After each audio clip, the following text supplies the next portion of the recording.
Hey, Wataquan, bonjour famille. It's your boy Bump Jones representing for Sprinkles from Salt Dot Podcast. Welcome back to another episode of a segment we like to call Conversations from the Cardiac. As I always like to say, now's the time to tell a friend to tell a friend. You see that arrow right there? A little off to the right? Shoot that motherfucker out like a kite and let them know we about to get it in. We about to have a conversation from the cardiac. Salute to everybody tapping in. My man LG Vaughn show. You'll tap in with him for sure. Matter of fact, keep a lookout for Willie. Shit happens with Willie. That's all I'm gonna say. That's all I'm gonna say. And then his uncle, there's characters. Tap in over there. But hey, as always, man, tell a friend to tell a friend. It's your boy Bump Jonas. We're getting ready to talk to the madman of the Midwest mayhem, Mr. Middle America himself, the fitted king, fitted cap supreme, Landalin. All right? So, as usual, the whole point of this segment is always to spotlight the creatives from the Midwest. Specifically KC, because I rep KC, but as long as you're in the Midwest and you're a creative, I would love to holler at you. I'd love to talk to you. So, as per the recent usual, I got a blunt. I got my questions. Now, I do want to do a little bit of housekeeping. 1 minute before 420 is when we normally do this. We're going to keep it at 420 going forward, but you may not see the blunt as much. The only reason for that is, well, I want to expand. I want to make sure that I am attractive to as many sponsors as possible. It does not mean I'm taking a left or right away from cannabis.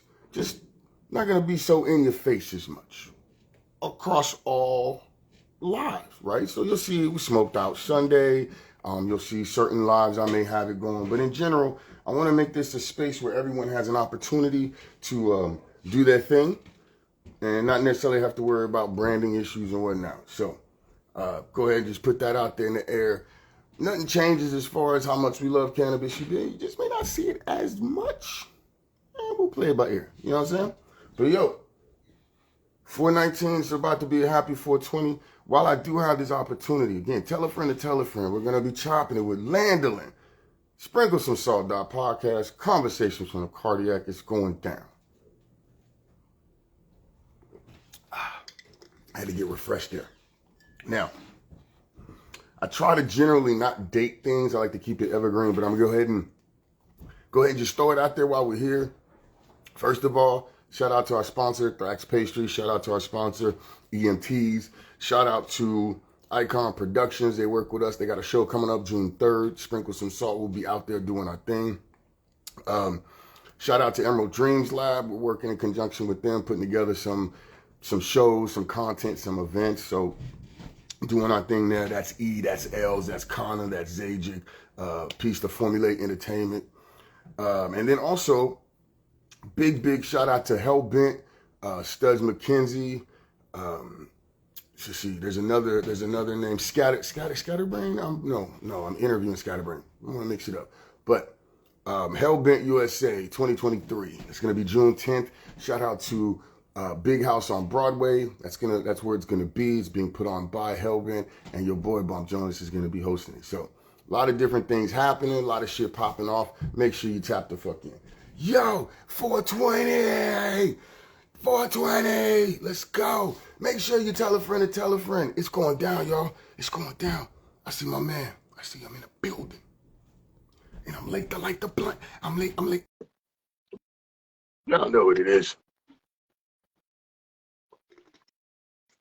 I don't want to be too parts. What up? Hey, let's go. What's happening? What's good, bro? How you doing, man? I'm good. All right, bro. First of all, I appreciate the hell out of you for tapping in with me, man. Thank you so much for just, giving me your time and helping us schedule and put this together. Hell yeah. So the way this goes, real quick, is like a mix of personal and professional. Okay. I got a blunt. You don't got to smoke. I just want people to get to know who you are, how you do it, why you do it. So we're gonna just, it's real fun. All right. Yeah. For those that are tuning in, it's your boy Bump Jonas, Sprinkle Some Salt Dot Podcast. Who you see below is Landalin, all right? Fucking master of mayhem out of Middle America, all right? And it's more than just bars, but we're going to find out all about it, y'all. Sure. So, all right, make sure y'all tell a friend to tell a friend. Let's get it cracking. All right. Here's the first thing, and it's a little bit of research. Okay. Fruity Pebbles or Captain Crunch? Oh man, Captain Crunch probably. I think essentially they're essentially made of the same. Like the fruitiness is the fruity essence is in both, but Okay. like overall, I know a lot of people say Captain Crunch cuts the hell out of the top of your mouth, but I for whatever reason I don't have that big of an issue. I have to go Captain Crunch, man, because then you can go peanut butter Captain Crunch too. There's a lot of options, but Fruity Pebbles is fire too. Cocoa Pebbles I'd say better than Fruity Pebbles in my opinion. All right. Yo, look, y'all. We already starting, my man. Now, am I saying it right? Landalin? Is Yeah. that how it goes? Yes, sir. All right, all right, all right, all right. So here's the most cliche question I'm going to ask. All right, who is Landalin? What do you do, and why? Landalin, I'm a dude from Columbia, Missouri. First and foremost, I'm somebody who I'm kind of a person who found music through a love of performing first. So I've always been as a person, I've always been on a stage or in front of a camera. I've always been a performer. I found music through just a love of hip hop. Just always, my mom is the one who introduced me to hip hop. My mom is the reason I rap. A lot of the rappers that I first heard is all her CDs that she would just be playing in her car. So I picked up that music. But as a person, you know, I'm a goofy ass person. I'm a sarcastic ass person. I love to connect and have fun with people. And through the art, I try to make some music that gives people something that they can have a good time to, or just kind of think deeper about their life, maybe, and aspire to accomplish things in their life too. So that's just kind of always been my message, is always to improve myself and then put out music that makes people want to improve themselves too. All right, okay, I'll fuck with that. Now, I mean, I could definitely say I hear that in your songs, in your music.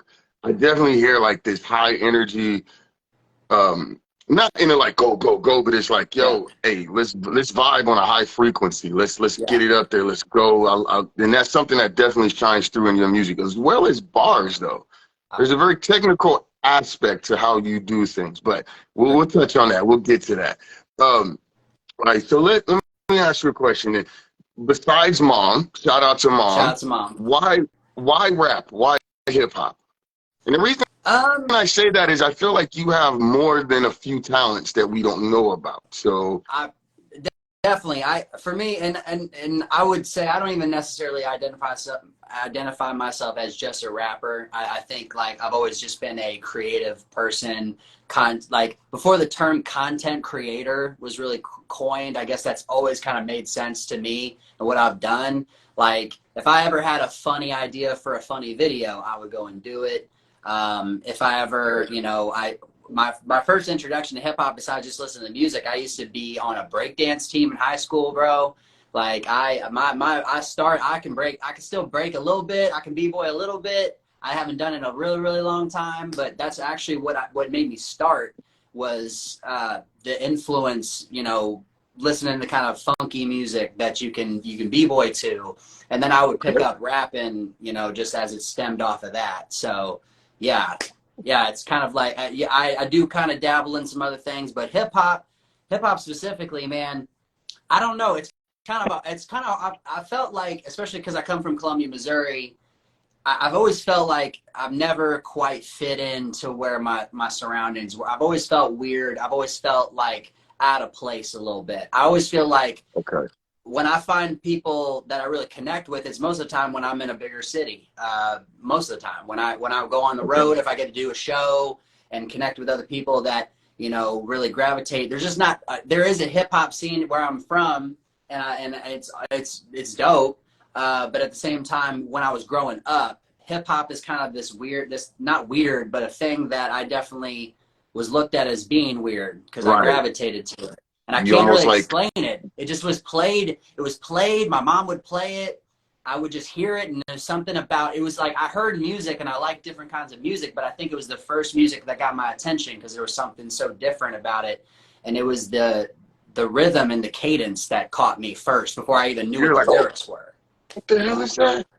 I You know, like that. Okay. yeah, definitely. Like I was literally like there was something there was a knock to it. it was really the rhythm and the cadence that caught me. And then when I got older and learned the lyrics of those same songs, then I would figure out which ones that I still liked or like loved at that point, because I, you know, it absorbed me. Okay. So hip hop, I don't know, it was just kind of, it was always there. It was around me. My mom played it around me. And I just absorbed it from there, and it became something I would just kind of toy with in my secret time, you know, just privately, and then eventually started recording it. Well, I can tell you the way I was introduced to you from a show. You were on a show. Mm-hmm. Salute to everybody tapping in.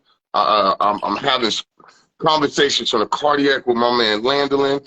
I caught him at a show, and the way you were on that mic and the way you were on that stage, I mean, now that you say you came up as a performer, it makes sense.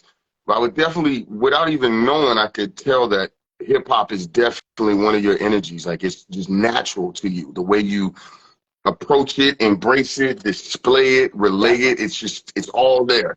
So, man, kudos to you. Shout out to you for how you do it, man. All right, so when did you record your first song? Oh man, see, I think the very first time technically that I was recording raps on a mic, man, because there was like, so are we talking like song I released, or just like you just messed around on a mic, like just you record, but I recorded something officially? Let's say you recorded it officially. You didn't release it, but you were open to sharing it with other people. Like, hey, check this song I did. You know what I mean? Yeah. Okay. So I think the first time then that would have been, I jumped, and I can't remember the dude's name. It was in high school. So it was my, I think, senior year. I think it was my senior year, if not the summer before my senior year. And I can't remember homie's name. It's been so long. It was so long ago. But I wanted to hop on the Yonkers beat by Tyler. I had this, I can't even, and I had some bars for that beat. And I was just, Tyler was kind of pretty new at that point. So I was getting into his flow and his sound. And then a buddy was like, yeah, I rap too. Come by my house. I got a studio, and we can record. I said, cool. Well, when I showed up, it was like, it wasn't a studio. He had a laptop and he had a mic, but it was like he set up a like a kind of a closet booth, but he didn't have a mic stand, and he only had so much slack with the mic. So we legit had to lay down. I remember I had to lay down on the closet floor like this with my hands and hold this mic, and then close the closet doors like this to isolate the sound. And that's how I first recorded my first like 16 bars. And the bars were nice from what I recorded. I was excited, but we never released it. I don't think he ever did anything with that. But it was the fact that I was laying down on the closet floor to record it. I'll never forget that. That was the first time. I love that. I love that, man. Sprinkle some salt for that. My man he put in action. That's called getting your stripes, bro. Paying dues for real. For sure. He was over there trying to record, like, remember back in the day, you was trying to watch the movie on the That's floor. That's exactly. I was literally just like, it felt. I even felt a little bit like, all right, well, we're gonna be telling this story someday, but this is gonna, and you know, as long as it comes out sounding clean, I don't care what the process is. I've been in all kinds of studios, all kinds of different studio situations, and it's amazing the sound you can get out, just the right person with the right little setup. It doesn't matter, like, but that was definitely the first time I did it. That is, I'm glad, bro. That right there is exactly why we ask these kind of questions, and I want to do these interviews, because now people will be like, "Oh, I'll definitely click in the link in the bio. This guy will rap in any position. He fucking will matrix rap. Let's go. It don't matter." I love it. All right, so here's a question: do we need record labels? We're in the age of everyone's independent, quote unquote. There's a million labels. Someone's got a deal here, a deal there. Production deal, right? So, do we need labels anymore? You know, I feel like it just kind of depends on, like, if I feel like, in my opinion, if I was ever in a position where that was on the table, I would definitely say I would prefer something more distribution. Like, just help me let me make my decisions creatively. Let me do what I want to do. Whole shout out to Jackie Branscombe, by the way. I just said that's a homegirl, drummer extraordinaire. But no, like that's to me, like if a record label situation was out there, I'd be like very clear, like, hey, just give me money, resources, and just get my shit out there. Like, just promote, help me with promotion. Just help people get it in front of people, because I felt like that's not my strong suit. To be honest with you, like I'm getting better at self promoting. I'm getting better at learning the odds and ends of that part of the game. But you know, really for me, I don't think you need it. If you have a good network and you're really good at, if you've built up, I see some like these social. If you get to a platform where you've just built something up and you have such a following that your followers are going to do what you need them to do, I don't feel like you necessarily need it.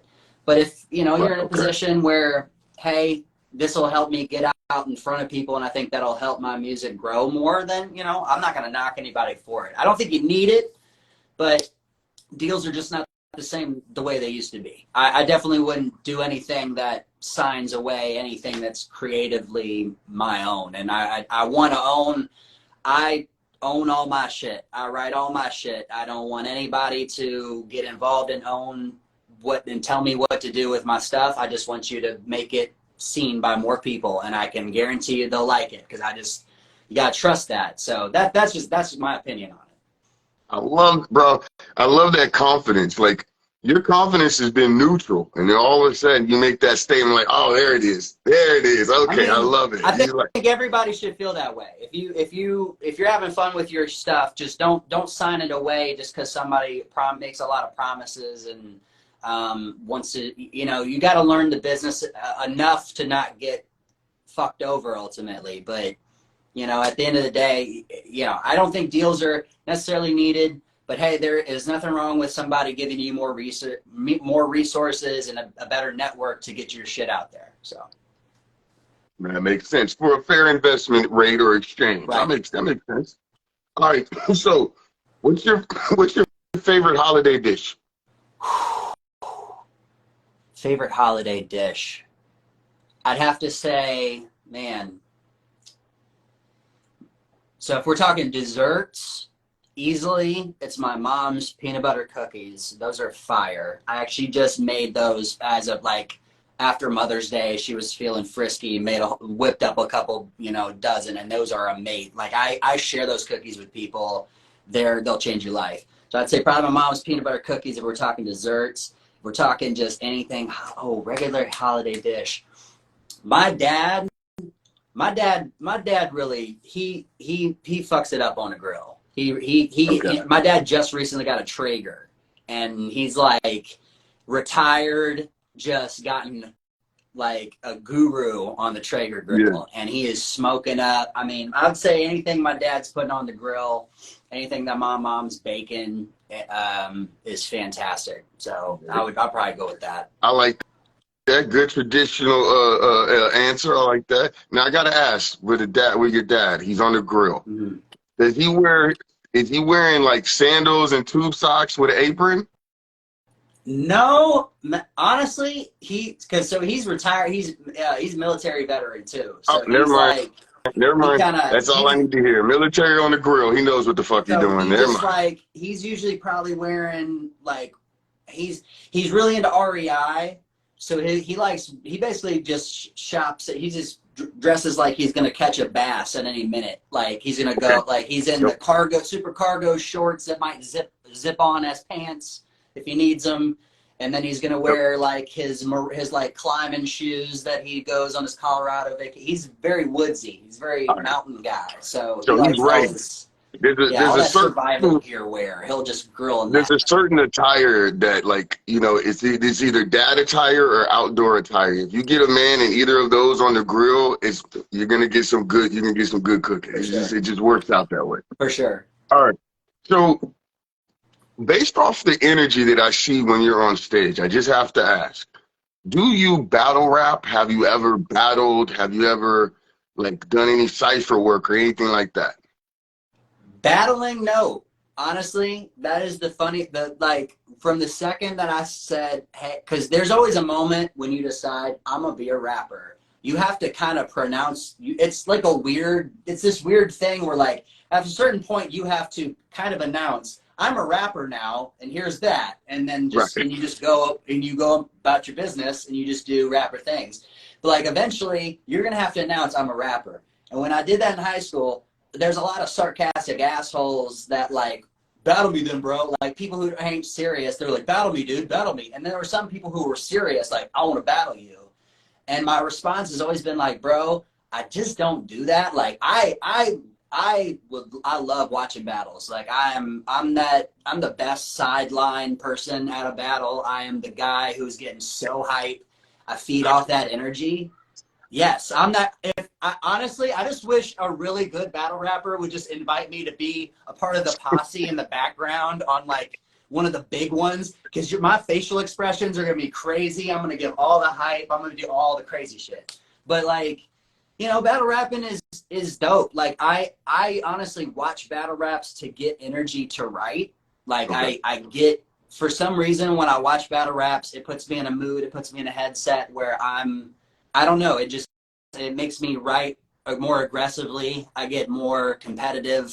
Like I remember when Kendrick Lamar dropped that Control verse. I was one of those guys that was up getting angry with it and just he was talking about me. Like I'm gonna write this 16 that blows it away. So I've never battle rapped. I have had a lot of people have been like, I want you to battle me. I just don't want to battle. But I love ciphers. I've done ciphers. I love going.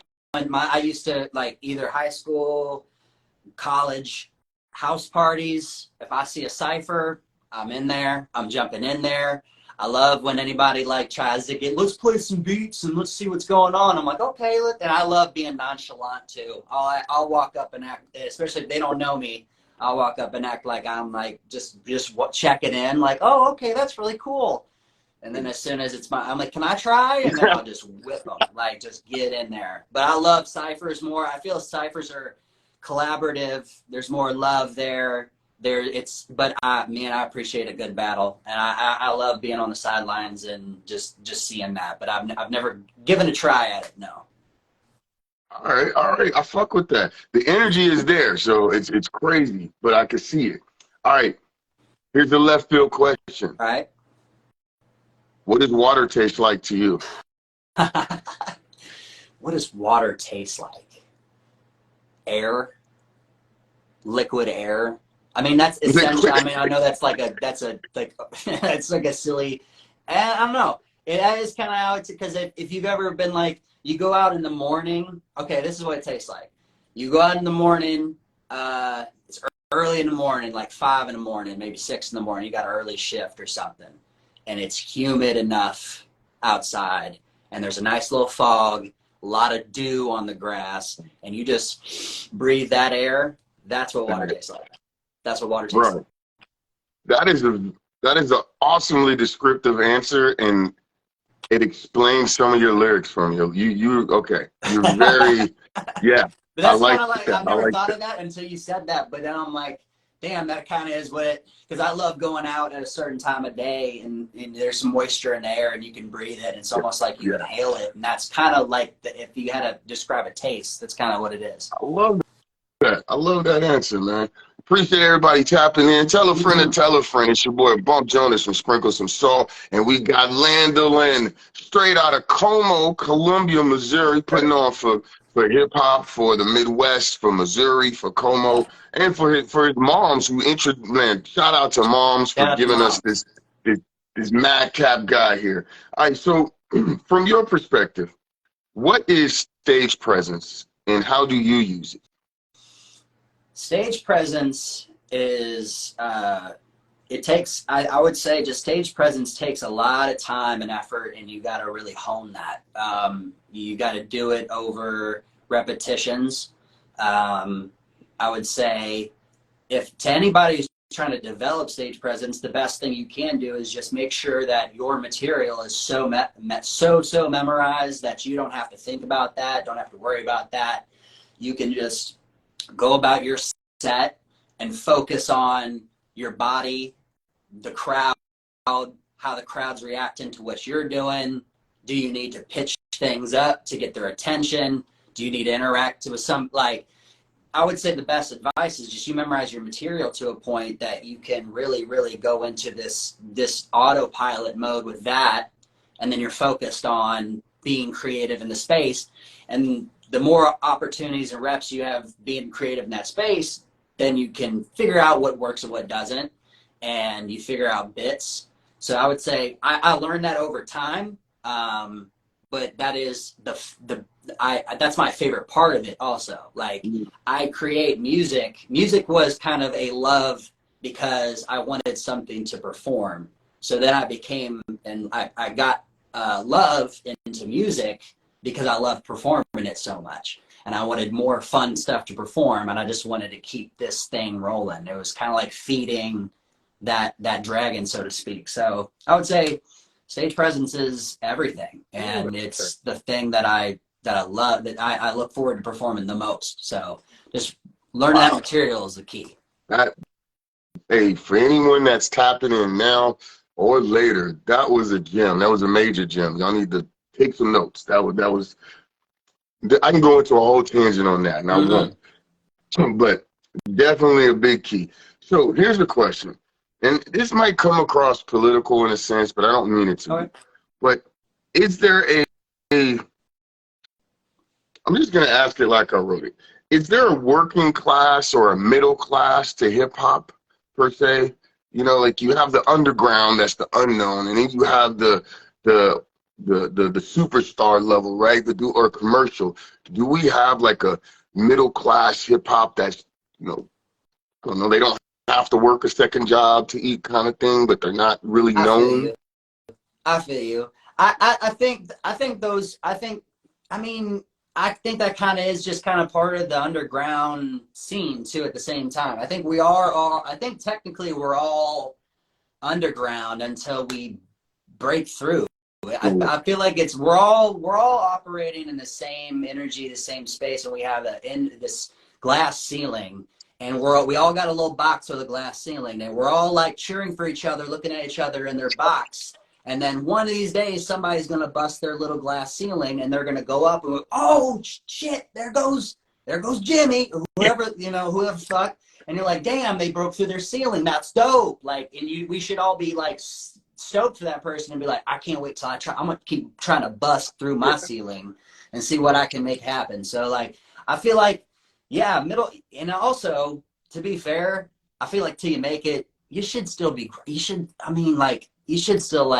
there's no shame in having a job and also pursuing this shit, because you need to some of us need to you got to make the income to feed the dream. And there's no shame. I have a day job where I work in a cubicle, but I also am providing for my family, and I'm also making crazy money and have full benefits. And then I also have side investments, side hustles that feed into this, that's also feeding other things. So it's important to just learn investments, learn how to just do finances, and just keep grinding. But yeah, there's no shame in having a side hustle or having a day job and grinding this shit out, because we're all just trying to break through our glass ceiling eventually. So I love it, man. That glass ceiling reference, your metaphor, your bar work is tremendous, man. Flowers and kudos to you, man. I get that from my dad. I get that from my dad. My dad raised me. My dad is kind of one of those philosophical, kind of like Southern type and talk guys, where he'll just, Matthew McConaughey will just say some stuff, and you're just like, what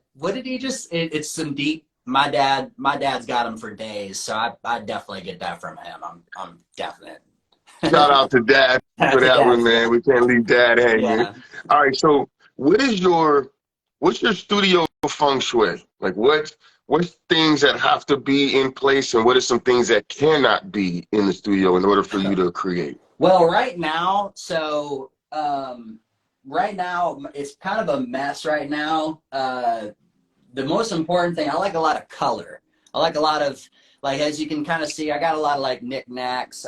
This is just my desk. I built this desk myself, and made it super huge, just like the size of it doesn't fit in the picture, but I just got a lot of knickknacks. I got a lot of things that are I've had this Beanie Baby since I was a kid. I've got a Logic signed Rubik's Cube right here. Actually got to get a bunch of swag from Logic. This is actually a prototype Logic.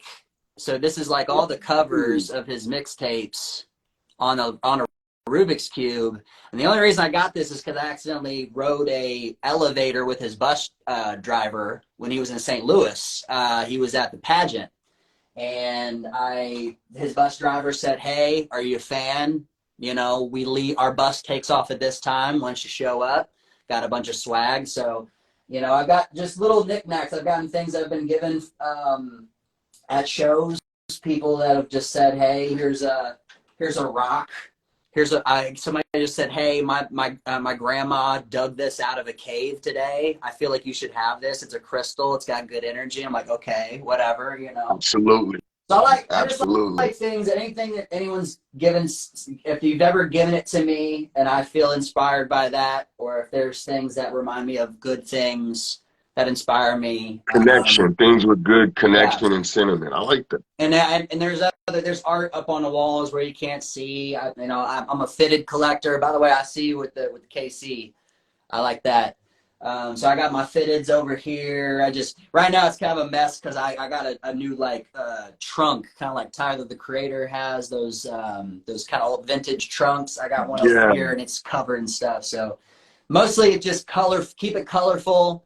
I got video games over here. So if, you know, I want to take a break from working on from writing or making some music, I can play Wii Bowling right here or whatever. You just get the vibes, just get good energy in here whenever I have friends over too. So All right, man. So your studio I want to say it sounds lit, but it really just sounds fun, like upbeat, playful. like good vibe. I like it. Yeah, I like it. I playful. like it. When we need it to be serious, it can be, but ultimately it's playful. There's this. I want it to feel like like that same essence that we have when we first started. If you ever tried rapping, you probably did when you were a kid. So like I want that. I don't want that kid vibe to go away in here. I want it to feel like, oh, I want that same hunger like when I was that kid, just trying out those little bars. Just everybody, everybody's done that a time or two, and you want to be like, okay, I want to be surrounded with things that make me feel like that vibe. So, Man, that energy comes through so loud and clear. So I love that, man. Kudos to you for being able to,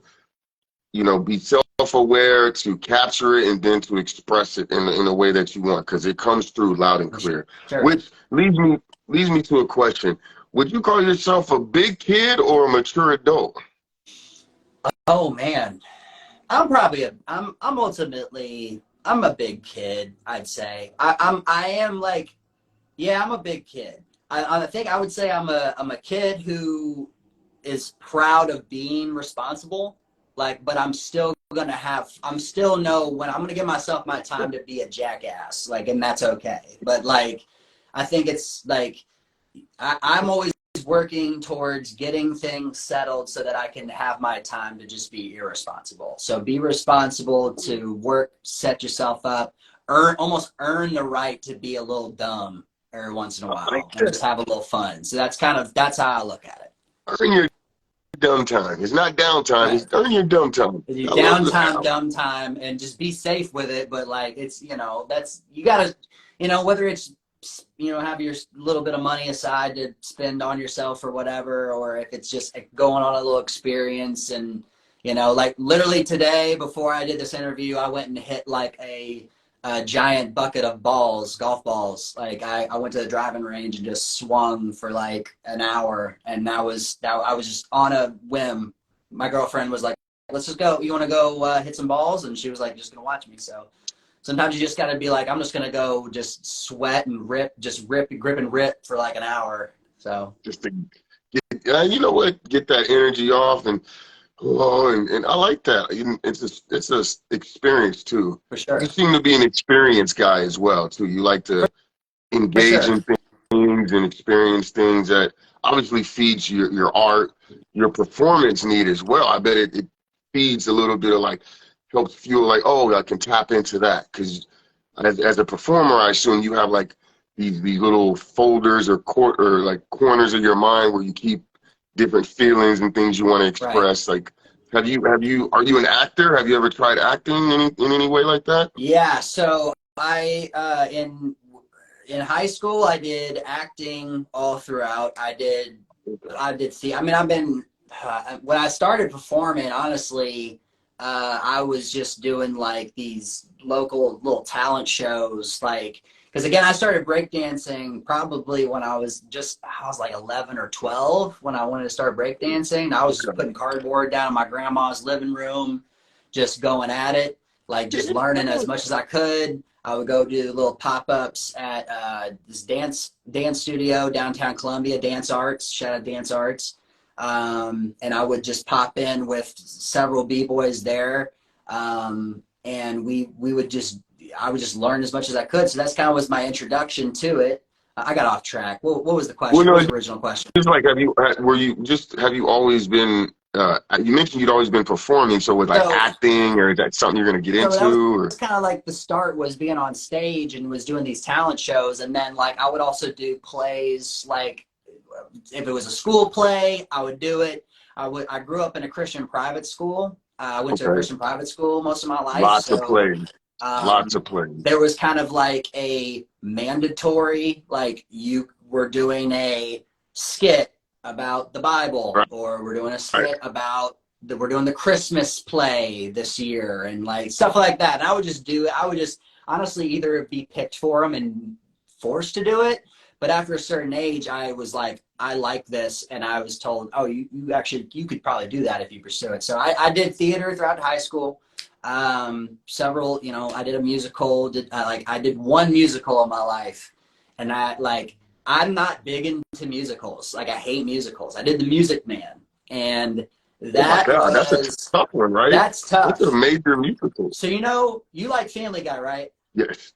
Do you remember the episode of Family Guy where Peter Griffin is singing Shapoopy? He's like the Shapoopy, Shapoopy. That was my song, bro. That was my song. I was playing, I can't remember the name of the character right now, but I was that character in Music Man. I was kind of like the Robin to Batman of the main character in Music Man. So I was just kind of like his, on the side comic relief. And I had that one song, and I had to do Shapoopy. So that was my senior year. So yeah, acting, I would so be down to act. Like I love rap. I love rap. But even in the other content that I do, I'm writing, I'm pursuing right now. I would say pursuing actively, but I've been writing stand up. I want to get into stand up comedy. I want to get more involved into more acting. I've been trying to exhibit acting in my music videos. When I can. You do already. And try to elicit that emotion on camera. If anybody ever approached me for any sort of acting work or anything, I would definitely consider it, and I would do it. Not necessarily theater. I've always wanted to just get more into actual film, acting, television, anything like that. So y'all heard it here. You heard it here. Just another layer. I told you you had bars, but I felt like there was so much more. And right here on Conversations from the Cardiac, we're finding out Landalin he got layers like Shrek, man. He's a damn like onion. onions. Like onions. All right, so who's your favorite Power Ranger? Oh man. Rest in peace, man. Rest in peace, Tommy. White Ranger Tommy, specifically. That was the movie Power Rangers, the Power Rangers movie. I must have, I think, I never owned my own copy of it, but it for some reason was a movie that just kept being at places I was at. I think maybe my buddy Patrick across the street, he had it. So every time I came over, he was like, you want to watch Power Rangers movie? I was like, duh. So we just played it every time we hung out. I think we would just play it and play with the Power Ranger action figures at the same time. Yeah, you have like the background going, playing. Yeah, I love that. So like I've seen, like I still will watch that, like just for nostalgia's sake. It's still a decent watch. But yeah, Tommy White Ranger specifically, because I thought the Green Ranger is cool too. But the face mask, the saber-toothed tiger, all the pads, it was just such a clean look. Oh man, yeah. And then he only had the coolest suits, in my opinion. Yeah. So I know that's an easy answer to say Tommy, but especially, man, he was Absolutely the coolest. Easy. No, I can't. There's no wrong answer, but that's a damn good answer. That's probably the best answer. So good He's job. just the coolest. Yeah. All right. So here's a question that comes. I ask it every time. It comes from Thrax Pastry, our sponsor. Apology dish. What is your apology dish? And so let me break that down real quick. Okay. Let's say somebody pisses you off. Let's pick on your girlfriend, respectfully. Okay. Let's say she pisses you off. She comes back and she apologizes. She says all the right words. What's the dish, the treat, the meal? It could be a snack, whatever, that lets you know, like, oh, you know what? You get me. Come on, sit down over here next to me. You really get me. Yeah. So like, is it kind of like, my bad, I was tripping, what do you want, bae? Is that basically? Kind of like that. So, okay, man, and it doesn't necessarily have to be cooked. It could be cooked, but it could be ordered. It could be anything, right? Because me and my girl, we have our favorite spots that we really, really like to order from. So that's always kind of like every once in a while we'll surprise the other person. We're like, guess what? What? I got this on the way. Get home soon. Like, and then it's like, and then you get excited to get home because we're just going to smash. Man, apology dish. See, when you started the question, I was thinking, what would I make to apologize?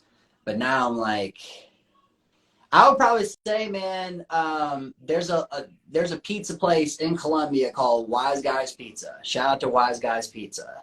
Bomb as fuck. And they got mott sticks, all that. It's in a pub that you can go to, McNally's. You go in there and you can order pizza also in the back. It is fire. Their ranch, I don't know what they're putting in the ranch. The ranch is special. Like the Wise Guys ranch is special. We order like 8 of them every time we order, and we just rack them up in the fridge, like, because it goes good with everything. So I would say if she's ever trying to be like, I'm sorry, babe, but guess what? What? And I'd be like, what? There's a Wise Guys pizza on the way. You know, pepperoni, sausage, bacon. Sometimes deep dish, sometimes not. Deep dish is good too, but then ranch, oh man, and yeah, that's definitely gonna go. That's gonna be fire. My girl is an amazing cook though, so literally she could cook anything and turn it out. But the flip of that question, if I'm apologizing to her, because I be doing that, because I'm a dickhead sometimes, I would say my apology meal that I get to, and it's a flex because I've done this a couple times. I know how to do it. Lobster tail. I can whip a lobster tail up, something mean. I do the butter sauce with the everything. I drizzle it on, crack the tails open, present it, bake it so it bakes over the tail, make it real presentable. Put a little lemon wedge on there. I do it big, and I do some potatoes with it or something, some sort of side, but. Yeah, if I had to flip that You might around, need to apologize more often. I think your girl would like that if you I love apologize. an Like, excuse to make it. So sometimes I don't even need to be apologizing. I'm like, hey, I just want to make some lobster tail because it just sounds good. But just yeah, whip I would say it that up. I for love it. sure. That's hard.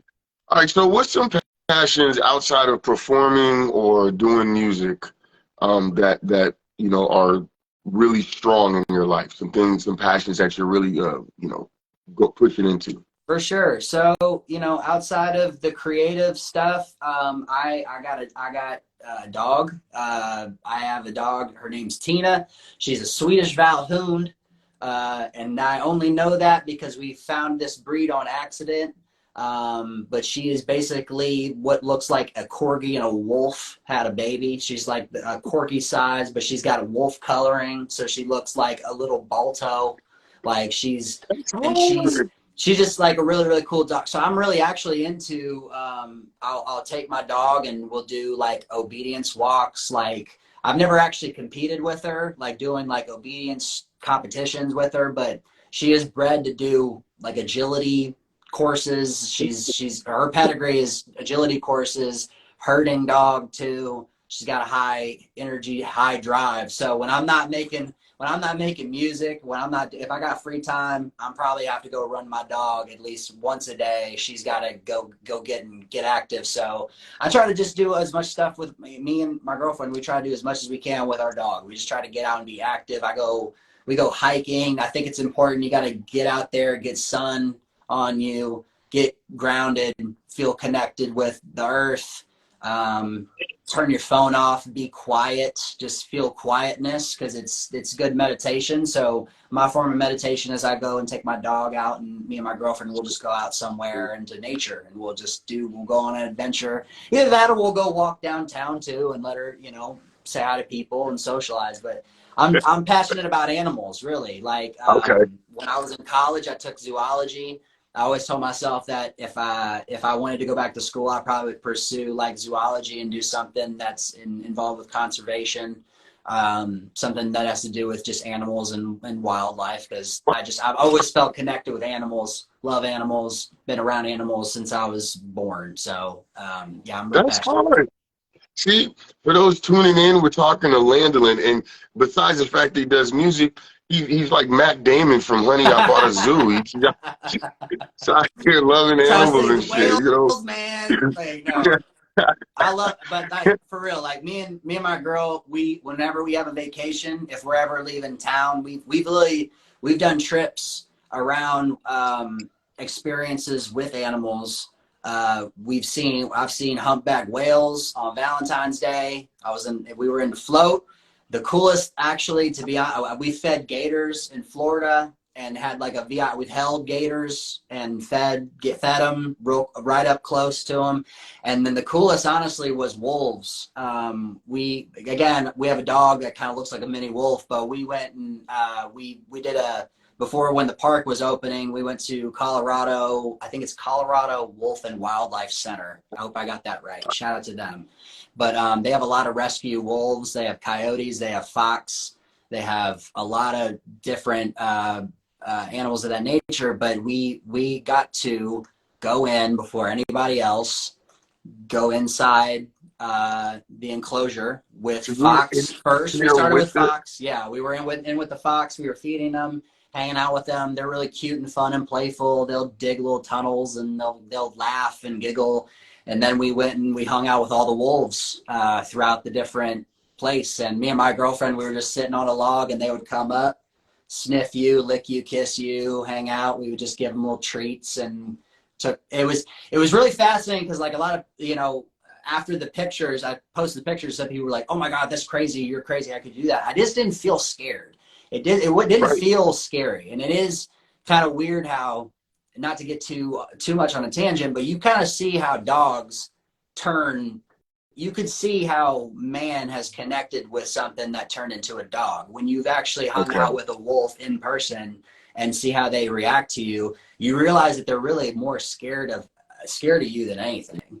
And that was the biggest takeaway I got. It. They were such sweet, sweet animals, and very, very timid, if anything. So that's my passion, is animals and interacting, learning about them, and also learning about what's the best. Because also within reason, conservation. I'm not the guy who's against hunting.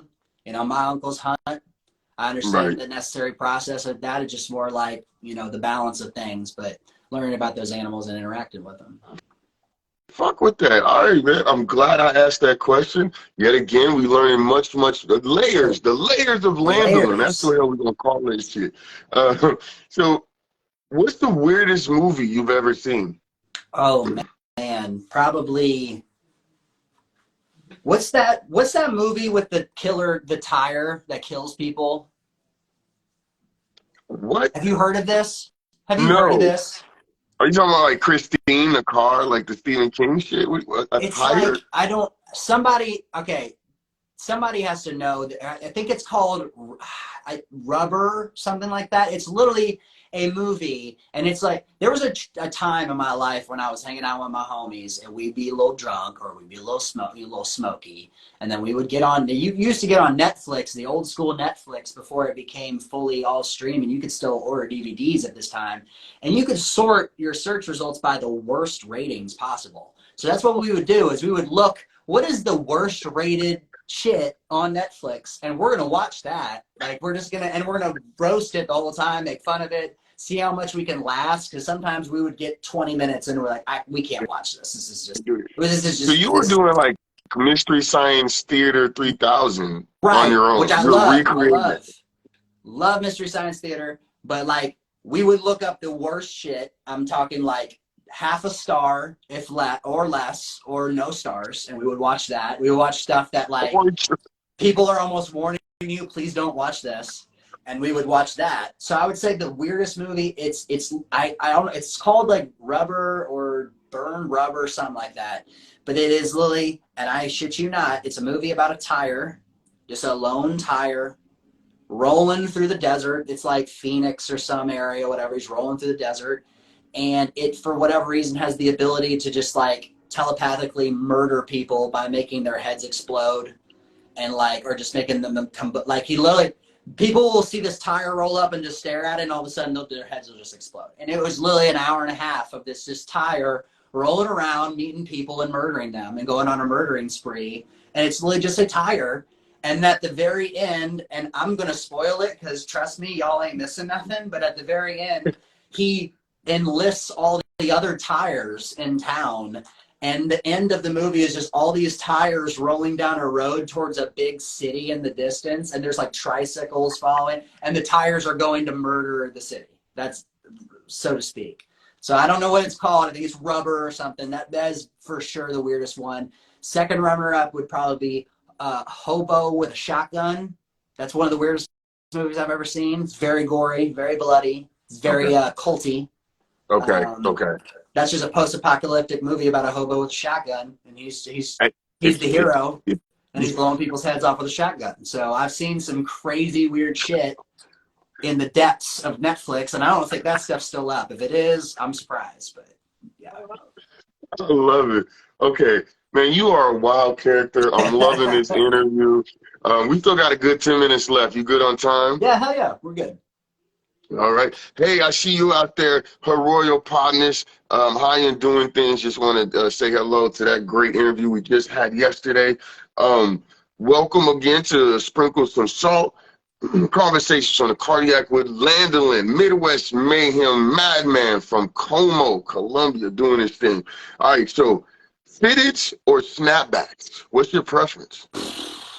Man, that's tough. Or does it matter? I don't think it matters because I still wear both. Okay. But I do definitely like. I definitely have more fitteds now than I do snapbacks. But I have snapbacks, dad hats, fitteds, beanies. Like I am the hat guy more than the sneak. There's like, I feel like you go one of two ways. You either go way into hats or you go way into sneakers. If you can finesse both, I'm like, cool, good for you. But I got out the sneaker game a long time ago. I just wear Vans, but I wear way more fitteds. I went heavy into fitted, especially in pandemic. I used to have them when I was a kid. I would have the little hanging tree in my closet. Now I got like literally a bookshelf of stacked, and I got big into Hat Club. Shout out to Hat Club. All those fitted people, all the fitted collectors and all that shit. I got my pin boards over here, so I pin them up. But snapbacks, if it's a snapback, it's got to be vintage. That's my only rule. Okay. If I'm gonna do a snapback, it has to either fit like a vintage, or I will literally just go. I would rather buy vintage '90s caps. If it's a starter cap from the '90s, if it's a green brim, anything that fits kind of like that boxy 5-panel golfer fit. That's really the key for me. Right. But otherwise, I'm rocking with fitteds. I do anything. I wear beanies. I wear brimless caps. Those are those kind of beanies that are just made of the non-hot material. That's I like those. It's got a bit of a twist to things right there. Saying shake shit up. I got a lot of hair. I got curly, long, crazy hair, and I need a haircut. And I usually go long spaces before getting a haircut. I just throw a hat on for a show, and I feel okay about it. So I've always been a hat guy. I love hats. So I'll probably say right now, fitteds for sure.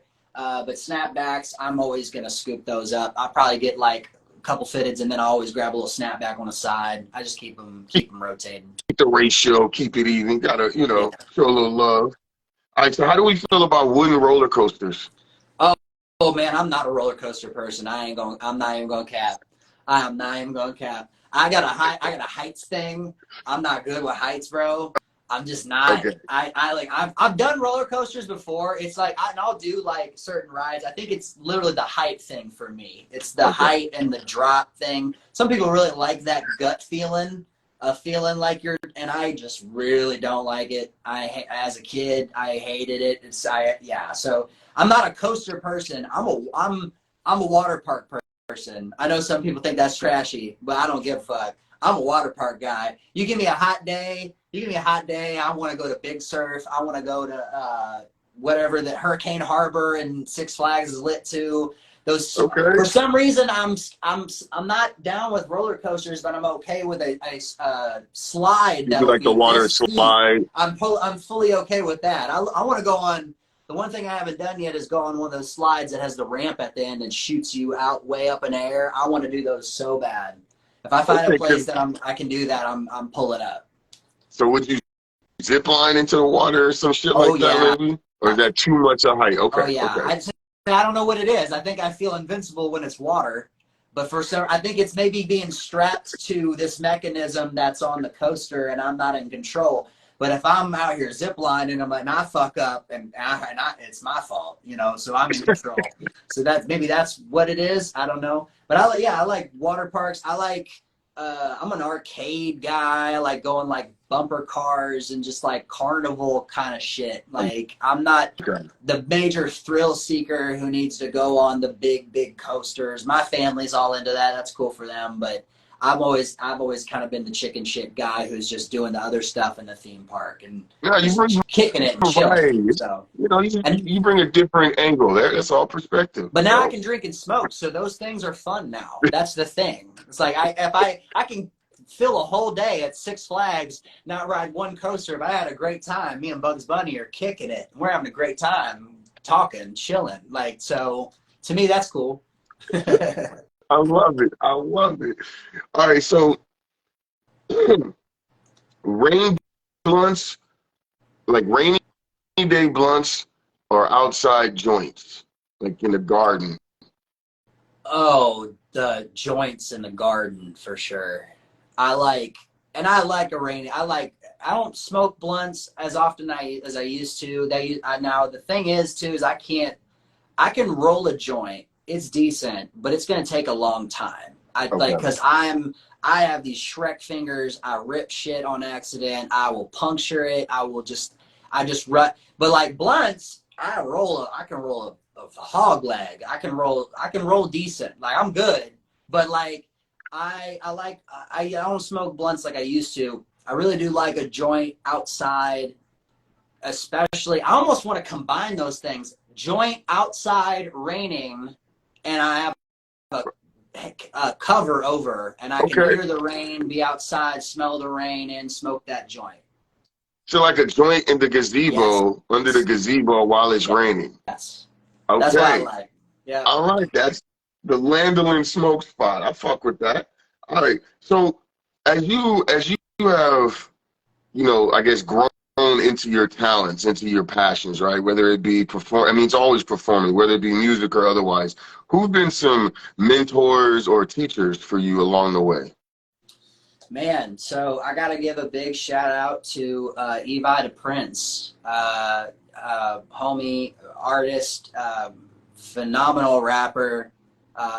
He's his own. He's a rapper. He's his own sound engineer. He produces for himself. But he literally is a guy that has been there since day. I mean, I know I told you the story about me laying down in the closet and recording raps and all that, but that was technically the first time I recorded something. But when I was seriously connected and in a studio, I was introduced to Evi the Prince and also DJ T-Sav. So shout out to him as well. I was introduced to them by my homie Tony J. He goes by Tony J. Also a rapper. So a lot of a lot of connected artists in my area that are responsible for me meeting people through whether through those people or we did a show and then all of a sudden now I've networked with this person and now this person's a homie for a while. So everybody always was introduced to me, and I would say Evi to this day has always kind of been consistently a mentor, somebody that if I'm going through something personally, if I need some advice about if I'm having going through some of the relationship issue, long before my girlfriend. I mean, he knew me. He literally met me when I was 18, and I'm turning 30 in August. So he literally has seen me grow from a child basically and become to me now. And so he's seen me go through all these steps, and he was just a couple of years older than me. So I would see him go through stuff, and it would kind of like give me some strategies of how to deal with that, because I know it's coming for me pretty quick. And so, he's always been helpful, man. He's and phenomenally dope lyricist. Go check out Evi the Prince, man. He is incredible. And how do I spell Evi? Is it Evy or Evi? So I'll spell it for you. So it's three words. So it's EVIDA is the second one, and then Prince, PRINCE. And that he's been doing it way longer than me. He's around here OG, and like literally he's fucking charted artist from here. I give all my flowers to him. I would say he is the most the biggest help for me consistently since I started doing this, and he has never switched up on me. He's never changed up. He's never been fucking fake. Matter of fact, he's always been the person who has pulled me aside and said, hey, I heard so-and-so saying this about you, and you need to know that. Like, he's always been the one straight up with me. I've always been straight up with him. Never felt the need to mince words with him or hide anything, and same vice versa. So, yeah, Evi's always been kind of consistent for me. I'd say other than that, also my big bro, he's only about a year older than me, but he's my best friend in the world, is Arthur, my boy A.O. Artie. That's my homie, my ride or die. Me and him, we've gone through, he was there for me when I first started, like the first thing I met with him, we were just kind of smoking, and, I tried my raps out in front of him, and he was fucking with them. And he's always been a supportive homie, and talented photographer, talented videographer. Anytime I needed somebody, one of those homies that you might have a bad show, and maybe it was the venue, or maybe the promo is shit, or maybe you haven't built up a following, whatever, but you got that one friend who's going to be dead ass center in front with his drink and just biggest hype man in the world, but he's not on stage. That would be Artie. He's been there consistently.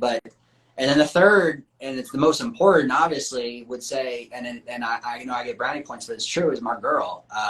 My girl has been my rock, the most supportive, has really been there for me in my darkest times, whether it's depression, anxiety, loss of my family, ever needed money. Bro, I'm telling you right now, she's throwing money. She's booked me gigs as presents for Christmas. Like, she's just booked me venues. She's like, hey, by the way, you got a date at this venue. You need to figure out what the theme is, and you need to start doing promo and probably get an event page up pretty soon. But you have a show, and I'll be like, what? Like, she always is my biggest cheerleader.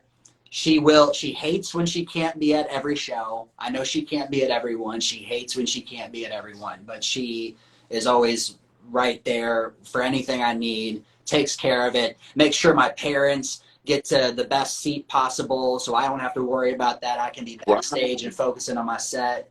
So she's always taking care. She'll sell the merch. She'll watch my merch for me.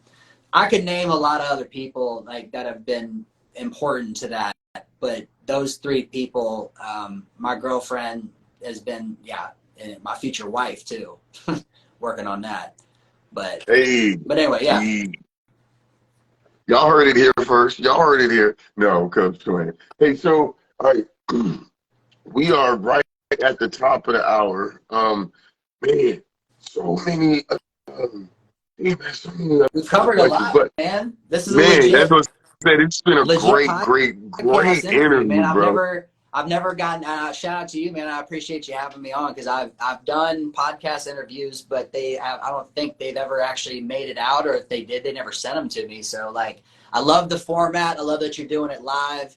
I'm obsessed with podcasts too, and this type of content. So shout out to you, man. I appreciate you having me, because this is dope. Hey, no problem. I appreciate that. Thank you for coming on. Thank you for sharing. The stories are great.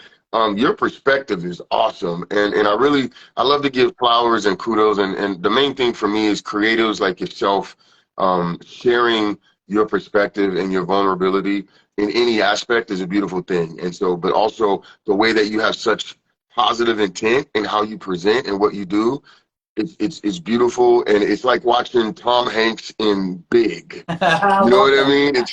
It's just very infectious. So keep doing what you do, man. Thank you so much. On the way out, is there any message that you would like the folks to know as we wrap this up? Man, I would just say, let's see if I can angle it up. I would say Landalin LSW. That's all my handles there. Landalin LSW. That might be backwards. I think it might be backwards on the camera, but Landalin.com.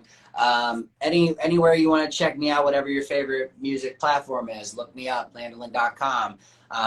When you first saw me perform live, it was alongside Baby B. Shout out to Baby B.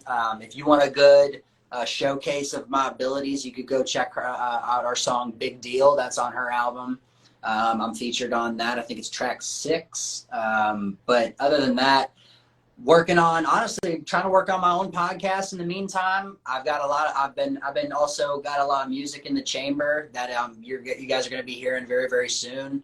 About to start recording all that. I've been logging material since pandemic, kind of just figuring out what the sound's going to be. But I'm working on a new project. It's going to be called Late Already, because that just says it for itself. Other than that, I appreciate you having me on, man. It's been a blessing, man.